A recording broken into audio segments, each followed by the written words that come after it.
Welcome back. We've travelled to Heritage Park, a very noisy Heritage Park, the home of Bishop Auckland. But this week we've come to see Darlington and also have a quick catch-up with manager Martin Gray. Martin, you've got to be pleased with the start of the season? Yeah, I mean, going into a new league, a very, very competitive league, and the quality's obviously a lot higher. We're delighted that we've picked sort of 3 wins up on the road and had a draw as well. So it's been a fantastic start to the season. I take it the pitches help you. They're all a better standard now. Yeah, everywhere you go, I think every club sort of pride themselves on a better playing service, it only makes it better for people to get the ball down, play, attracts better players. So it's been a massive help there has. You've added to your squad off notice. Is that finished now, or are you happy? No, always looking. As I say, you're never happy with what you've got. You're trying to sort of improve it. But equally, the lads we've brought in, they've improved the squad. The competition for places now is so much better than what it was this time sort of 4 months ago. So equally, that brings out hopefully better performances. And you're very, very confident that you turn around, look at your bench, and it's like for like when you bring in substitutions on. Has moving up a league enabled bringing new players in any easier, or is it more difficult now that? I think, like every player, the travelling's a little bit further. Sunday was a massive journey all the way down to Gloucester. It was a 13-hour round trip, so it's a big journey. And you've got 3 or 4 of them long ones, but the rest are in the northwest and North Yorkshire.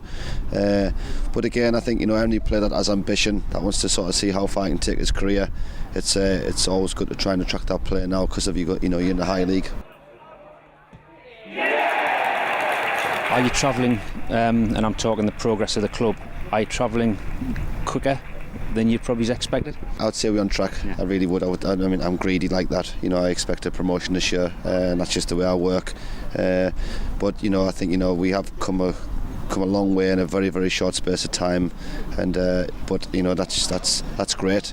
But hopefully that we can be in the playoffs come the end of the season and challenging again, and then there's got to be big decisions to be made if we gain another promotion, because that's when it does become full-time. We've got 4 full-time teams in our league now, so going up another level, there's possibly only 1 or 2 teams that are not full-time, and probably there's 1 or 2 that are not full-time are the ones that came down last year. So it's we're at the crossroads hopefully in the next 12 months, but it's a good position to be in, but we've got a lot of work to do between now and then. How does the FA Cup fit into this then? Is it more of a hindrance, or do you see it as making money? Yeah, we find out the week Monday. For the first time I've got to do well this year, I've been told. But yeah, it is. It makes money, it's prestige. It's you look what Salford did last year with Hartlepool and Notts County, so wherever they went. So it brought sort of great sort of interest from around the country. The FA Cup is where it is. It's the best competition in the world from a cup competition's point of view. So I've always been rubbish in the FA Cup, so it's about time I did a bit better. And finally, you're obviously moving ground. Have you got a date yet on when that's going to happen? I'm hoping the back end of this year. It all goes to plan. I know they've started to work now, which is the most important thing. But it's great that it's happening. But we've got our eye on tonight's game, and I think that's the most important thing. I was going to say, looking behind us, do you really hope it's this year? We've got a game tonight.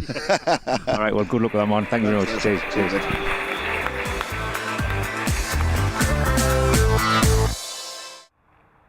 Following on from my chat with Martin Gray, we've travelled down to what will be Darlington's new home ground, hopefully by the end of the year.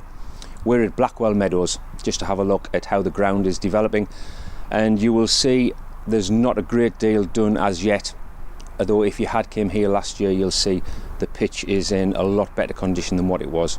I have noticed the concrete has gone in behind both goals, ready for the new stands. But the one good thing that I have noticed about this ground is, as far as the eye can see, there's training pitches. There's also floodlight training pitches here. So I've got no doubt that the facilities, once improved, are going to be fantastic for Darlington Football Club. The crowds over at Heritage Park have been, fantastic this season. So I've got no doubt once Darlington are back at home, the crowds are going to be in excess of 2,000.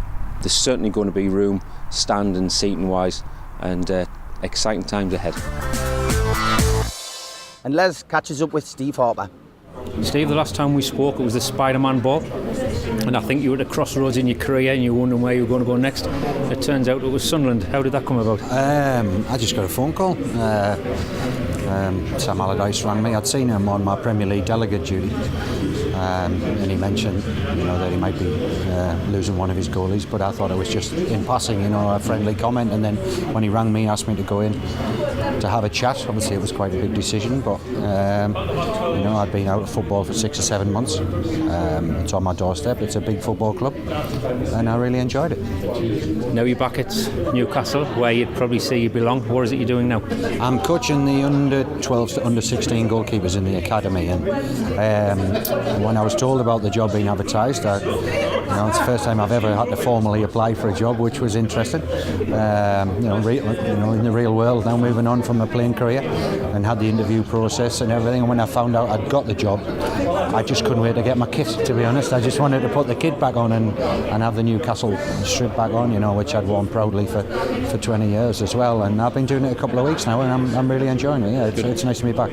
Obviously, you've touched on you having an interview. There'll be nobody outside of football that'll be aware of what footballers have to do to get jobs. Do you want to explain exactly what's happened in this interview process? Because to be honest, I'd have thought you just got the job. No, you can't do that. No, well, I saw the advert. I had to print the forms off, fill them in, get references, submit the forms, and then you wait to hear, obviously, the application date. Then I was notified I'd been selected for an interview and had to put together a PowerPoint presentation. It's all as really well, like this, which when you've got a 13-year-old son is handy.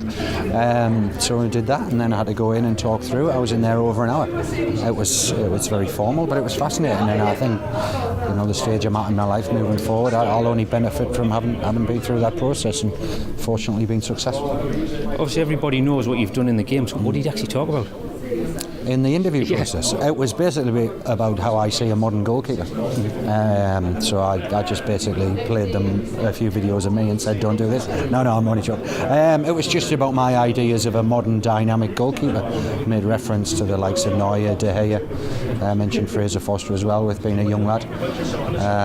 And also what I think nowadays constitutes a good coach as well, not just the technical, tactical side of it as well, but to the psychological side of the game as well, something that I don't think you can start early enough with. So we had a good discussion, for over an hour about expectations of both myself and the role and the responsibilities within that, and it was very good. Fantastic. And I did touch that we'd met at the Spider-Man Ball, which was raising money for local charities.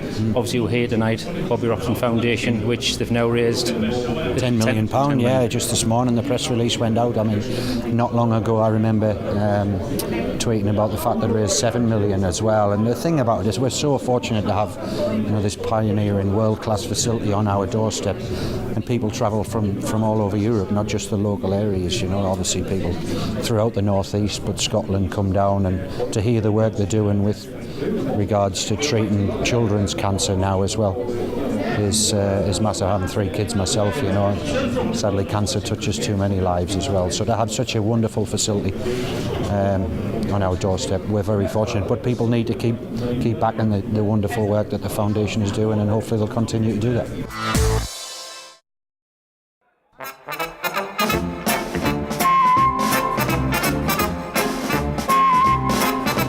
And no doubt, once we're back in Darlington, I say we, I'm an adopted Darlington fan. I think the crowds are going to be in excess of over £2,000. I said 2,000 people.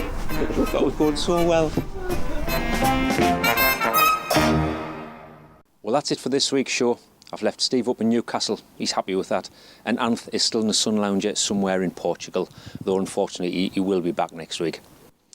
Thank you to all our guests this week. We've had a great week, especially at St James's Park. And coming from a Sunderland fan, I've said that through gritted teeth, but what a great night. And hopefully they raise lots of money for the 2 charities. You can catch us now every week on Twitter, Facebook, YouTube, and also every Friday night, 7:30, only on Made in Tyne and Wear.